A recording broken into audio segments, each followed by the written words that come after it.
Hi everyone, welcome to the YouTube channel of fmge Dr. Man. Probably this is the last video of the surgery subject. So video is going to all about the arterial disorder in the vascular surgery. We have already done the venous disorder in vascular surgery. So this is all about the arterial disorder. So when we start to study the arterial disorder, first we must know the this what is the sixth sign. We have the very specific 6p of the arterial occlusion. So basically we have two types of occlusion, the acute arterial occlusion and chronic arterial occlusion. So we must need to we need to know that how to differentiate between these two entities. So read about the acute arterial occlusion, in which we have to know about the 6p. Okay, that like we have the pain, pallor, paresthesia, paresis, pain and pulselessness. So read about the 6p. And after that we have to know about the chronic arterial occlusion. Chronic arterial occlusion is the main topic when we talk about the arterial occlusion. So we have to know the what is the clinical sign of the chronic arterial occlusion, not the acute. And then we have to know about the one classification what we use for this, that is Boyd's classification. You have to know about this Boyd's classification. We have the four classified into four types. So you have to know each and every types about the Boyd's classification. So this was about the occlusion of the artery in case of arterial occlusion. There you have to know the very important, one of the very important, and is the 5-star topic, that is the Buerger's disease. Okay, so read about the Buerger's disease, and here we have to mainly focus on the risk factor, that is the smoking. So read about the risk factor of the Buerger's disease and treatment of the Buerger's disease, that is petoxyphylline what we use. So read about the drugs of Buerger's disease, read about the risk factor of Buerger's disease. Okay, and yes. So, and the sign of the how to identify that this is the Buerger's disease. The distal limbs is involved, or the proximal limbs is involved in this case. So read about the Buerger's disease, is very important. Okay, and then after reading the Buerger's disease, we have to know about the amputation process of the limb. Okay, how do we amputate in case of below the knee and above the knee? We have to know both the entities, because we have to give the the prosthesis and the the artificial arms to the patient. So you have to know about the size of stump what we carry while doing the amputation. So read about the amputation process as well. Then after doing this, we have to know about the aneurysm of the arteries, where we have to know the very important one, that is abdominal aortic aneurysm, that is AA and AAA, abdominal aortic aneurysm. So here specifically you have to know about the what is the critical diameter when we need to actually intervene the patient with the surgery. Okay, so try to read the diameter of like the abdominal aorta, ascending thoracic aorta, descending thoracic aorta, what is the critical diameter. Okay, and in which condition we will intervene with the surgery. Okay, not with the the just the medicine. So read about the such things in abdominal aortic aneurysm.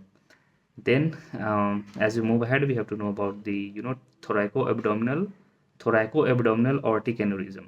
In the thorax and abdominal part. So here we have to know about the classification of this aneurysm.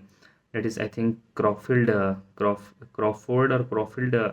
The classification we have to know. So see about this in your notes, and read about that classification as well. Here they can ask you about the even the image based of the aneurysm they can give, or they can give in the the literature based, or in the written form. They might ask any form they might ask. So read about that.